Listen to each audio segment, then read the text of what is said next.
Beberapa tahun yang lalu, ada sebuah kejadian langka yang dialami oleh Ahmad yang tinggal di bantaran kali Cipunagara. Kejadian itu membuat lingkungan di sekitar Ahmad tinggal langsung terjadi kegemparan. Ada yang percaya, tapi banyak pula yang sangsi. Kejadian itu memang sulit untuk diterima oleh akal sehat. Ketika itu, Ahmad benar-benar merasa menyesal dengan ulahnya. Selain bagai hidup dalam penjara, kedua orang tuanya pun jadi menderita lahir batin. Betapa tidak, selain seolah terbelenggu, tiap hari ia harus bersembunyi di musola selama hampir 3 bulan lamanya. Dan pada puncaknya, Ahmad harus diungsikan ke sebuah pesantren di Cirebon, Jawa Barat. Sejak itu, untuk makan sehari-hari, tiap minggu, bapaknya pun selalu datang untuk mengirim perbekalan. Ahmad terpaksa diungsikan ke pesantren atas petunjuk orang yang dituakan yang bisa membaca situasi gaib yang sedang ia hadapi saat itu. Menurut orang yang dituakan itu, Ahmad sedang dikejar-kejar oleh penguasa gaib Cipunagara. Dan atas anjuran orang tua itu pula, demi keselamatan Ahmad, selain tidur dan makan di musola, bahkan ia disuruh merubah penampilan dan identitasnya. Rambutnya yang semula panjang dicukur menjadi pelontos, dan namanya pun diganti dari Ahmad menjadi Rahmat. Tak cukup sampai di situ. Di dalam musola, Ahmad tidak sendiri, tetapi ditemani beberapa orang yang terus membaca ayat suci Al-Quran untuk mengusir makhluk halus. Bahkan menurut orang-orang yang dekat dengan orang tua Ahmad di rumahnya, hampir tiap waktu ada wanita paruh baya atau wanita muda tak dikenal yang selalu saja menanyakan keberadaan si Ahmad. Untungnya yang ditemui selalu menjawab tidak tahu.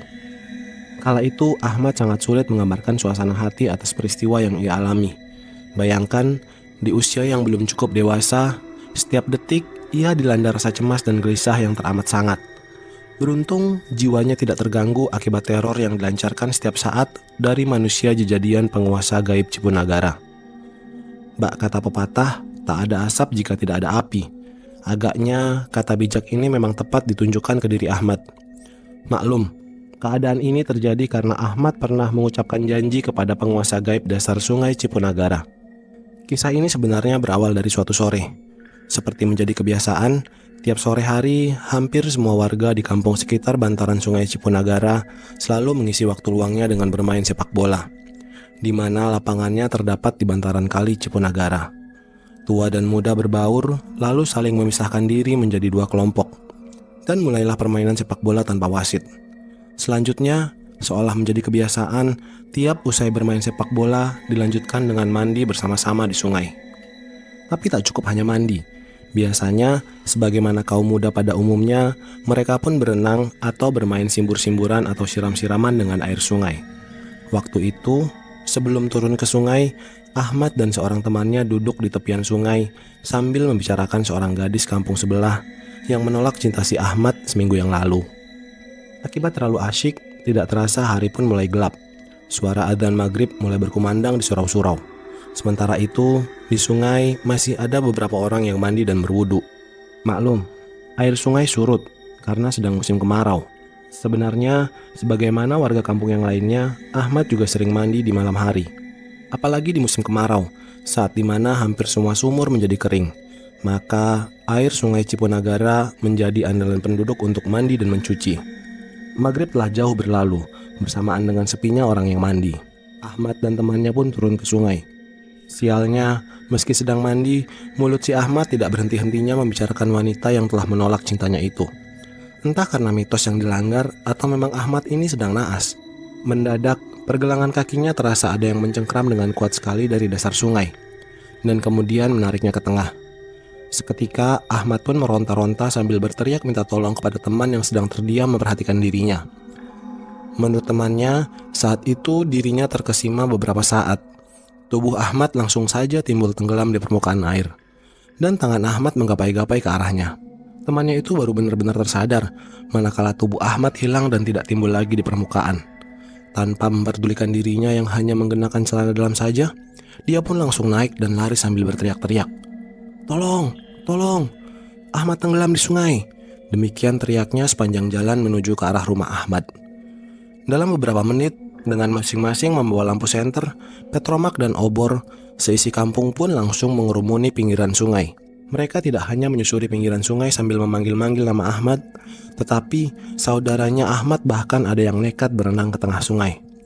Walau sampai menjelang subuh mereka mencari, tetapi apa daya, tubuh Ahmad tak berhasil diketemukan. Menurut salah seorang saudaranya, semalaman ibunya Ahmad hanya bisa menangis, dan menangis. Sementara bapaknya hanya tertunduk lesu. Agaknya beliau sudah pasrah. Pencarian terus dilanjutkan setelah sholat subuh. Lokasi pencarian pun diperluas sampai ke hilir. Bahkan ada juga yang menuju ke hulu.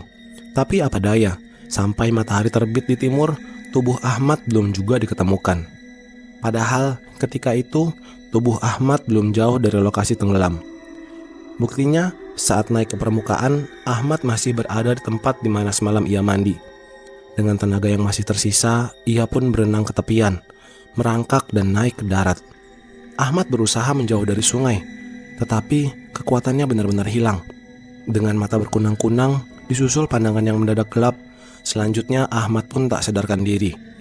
Dan saat sadar, ia sudah berada di kamarnya. Banyak yang datang dan ingin mengetahui peristiwa semalam yang menurut mereka sangat langka dan aneh. Pasalnya, tak mungkin ada manusia yang bisa bertahan hidup di dalam air selama hampir 12 jam. Melihat keadaan Ahmad, selain ibu, tak ada seorang pun di antara mereka yang berani mendekat. Esoknya, barulah bapak si Ahmad dengan wajah kuyu berusaha untuk mendapatkan keterangan atas peristiwa yang menimpa anaknya itu. "Mat, coba ceritakan sama bapak apa yang sudah terjadi," katanya. "Aku mau diambil mantu," sahut Ahmad pendek. "Ah, kamu ada-ada saja. Mana ada yang mau sama kamu," ujar bapaknya sambil tersenyum. "Benar pak, aku serius," ujar Ahmad dengan nada tinggi untuk meyakinkannya. "Gadis mana? Dan siapa orang tuanya yang sudah memintamu untuk kawin?" tanya bapak karena masih tidak percaya dengan keterangan Ahmad yang di dalam keluarga dianggap sebagai biang pembual. "Demi Tuhan bu, aku akan diambil mantu dan sebulan lagi akan datang utusan untuk meminta kepada bapak dan ibu," sahut Ahmad sengit agar kedua orang tuanya percaya dengan ucapan itu. "Ya, bapak percaya. Coba ceritakan kejadian pertamanya, Mat," pinta bapaknya. Kemudian hanya dengan didengar oleh kedua orang tuanya, Ahmad pun memaparkan peristiwa yang menimpanya kemarin malam. Dari penuturan Ahmad, sewaktu mandi dengan temannya, Ahmad melihat seorang wanita berambut panjang bergerai sedang berenang. Jaraknya kurang lebih 10 meter dari tempatnya mandi. Karena lambaian tangan wanita itu, maka Ahmad pun berenang mendekatinya. Padahal menurut temannya dia tidak melihat kehadiran sosok siapapun di sana. Setelah Ahmad mendekat, dia pun langsung menarik lengannya dan mengajak berjalan-jalan. Yang paling aneh, tiba-tiba Ahmad dan wanita itu sudah berada di tengah taman bunga yang sangat asri. Saat itu, Ahmad benar-benar terpesona akan kecantikan paras dan tubuh Sintal yang selalu bergayut manja di sampingnya. Tubuhnya yang mengeluarkan bau harum yang memabukkan. Dan tatapan matanya yang tajam mampu menghipnotis jiwa dan raga hingga luluh tidak berdaya. Di taman indah dan asri itu mereka bercengkrama dan saling mengenalkan diri masing-masing. "Namaku Nawang Ayu, siapa nama Akang?" ucapnya mengenalkan diri sambil balik bertanya. "Aku Ahmad, warga kampung dekat sini," jawab Ahmad menyambut uluran tangannya. Sementara matanya tak lepas menatap tubuh yang amat sempurna dari ujung rambut sampai ujung kaki. "Di mana Nyai tinggal dan dengan siapa?" tanya Ahmad ingin tahu. "Ya, inilah tempatku. Aku bersama dengan orang tuaku," ujarnya sambil tersenyum manis. "Hah? Nyai tinggal di taman ini?" Selorohnya pura-pura terkejut. "Ya bukan di taman ini, tapi di sana, di rumah kedua orang tuaku," sahutnya sambil bersandar manja. Bersamaan dia menunjuk, tampak di depan mata Ahmad ada bangunan megah yang belum pernah dia lihat seumur hidupnya. Padahal sebelumnya ia tidak pernah melihat ada bangunan apapun di depan sana. "Akang Ahmad sudah punya istri?" selidiknya ingin tahu. "Belum, mana ada gadis yang mau sama Akang," kata Ahmad merendah. "Ah, Akang bisa saja. Padahal Nyai juga mau jadi istri Akang. Asal Akang juga mau jadi suami Nyai," ucapnya terus terang. "Akang anak orang tidak punya, nanti hidup Nyai bakal sengsara," katanya menggoda.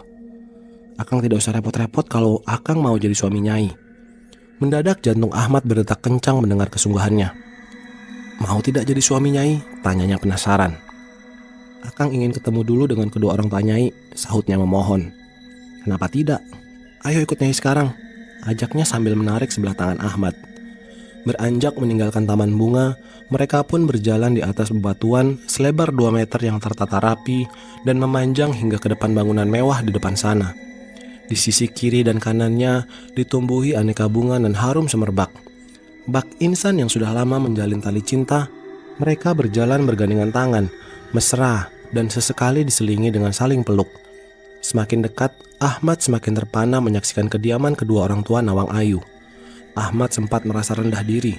Pasalnya, jauh sekali dengan tempat tinggal kedua orang tuanya.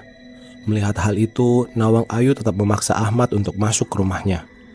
Ketika masuk, seluruh perabotan yang ada di dalamnya tampak serba mengkilap dan bercahaya. Kursi berukir dan lampu kristal yang menggantung di atas sana tampak berkilauan. Dengan sinarnya yang amat benderang, menerangi ruangan tamu yang amat luas itu. Dan setelah beberapa saat berjalan, tibalah mereka di ruang keluarga dan Nyai Nawang Ayu mempersilahkan Ahmad untuk duduk di kursi antik. Sementara di seberang meja tampak duduk seorang laki-laki dan wanita paruh baya yang berwajah anggun penuh wibawa.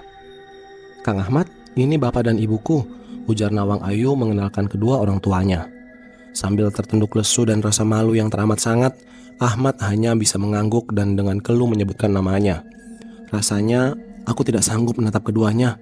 Kala itu Ahmad ibarat seorang tahanan yang sedang menunggu vonis hakim. "Pak, Bu, ini teman Nyai yang ingin ketemu. Namanya Ahmad," ucap Nawang Ayu seolah ingin menyadarkan maksud kedatangan si Ahmad ini. "Di mana Ahmad tinggal?" tanya lelaki tua itu. "Di Kampung Bojong, Pak," jawab Ahmad singkat. "Jangan malu-malu. Ayo, katakan kepada bapak dan ibu maksud kedatangan Kang Ahmad ke sini," timpal Nawang Ayu sambil tersenyum. "Ayo katakan Ahmad," kata wanita tua itu menyuruhnya untuk bicara terus terang. "Sebenarnya saya datang ke sini bermaksud akan melamar putri bapak dan ibu," tutur Ahmad dengan diliputi rasa was-was. "Kapan utusan dari keluarga Ahmad akan datang ke sini?" tanya bapak Nawang Ayu. Dengan spontan dan tanpa sadar, Ahmad menyebut hari, tanggal, dan bulan waktu lamaran nanti. Padahal secara akal sehat, mustahil ia akan melangsungkan pernikahan. Selain belum memiliki persediaan yang diperlukan sebagaimana umumnya lelaki suku Sunda, Ahmad juga tidak tahu apakah kedua orang tuanya berkenan atau tidak. Beruntung, demikian menurut pitutur para orang-orang yang memiliki kekuatan supranatural. Ahmad tidak langsung melangsungkan pernikahan di alam sana. Karena bila terjadi, maka Ahmad tidak akan bisa pulang dan akan menjadi penghuni dasar kali Cipunagara dan mengabdi kepada siluman hingga akhir zaman nanti. Kemudian lelaki tua itu berkata dengan nada berisi ancaman bila Ahmad ingkar janji. "Camkan Ahmad, janjimu itu harus ditepati. Apabila ingkar, maka rohani dan jasmanimu akan berubah seperti kami ini." Dan setelah mengakhiri kata-katanya, tiba-tiba suasana menjadi gelap gulita. Ketika terang, wujud Nawang Ayu pun sudah berubah. Dari pusar sampai ke bawah, tubuhnya berubah menyerupai seekor udang. Begitupun dengan kedua orang tuanya, wujudnya sama dengan Nawang Ayu anaknya. Inilah salah satu komunitas yang menghuni sungai Cipunagara secara gaib. Sudah banyak penduduk yang terkecoh oleh penampakan makhluk gaib ini yang biasa terjadi di malam hari. Agaknya perwujudan itulah yang membuat kenapa kebanyakan warga menyebut makhluk gaib yang satu ini dengan sebutan Urang Ayu atau udang cantik. Bukan tidak mungkin peristiwa itu terjadi saat Ahmad masih polos, sehingga dengan mudah tertarik dan terkecoh saat melihat kecantikannya.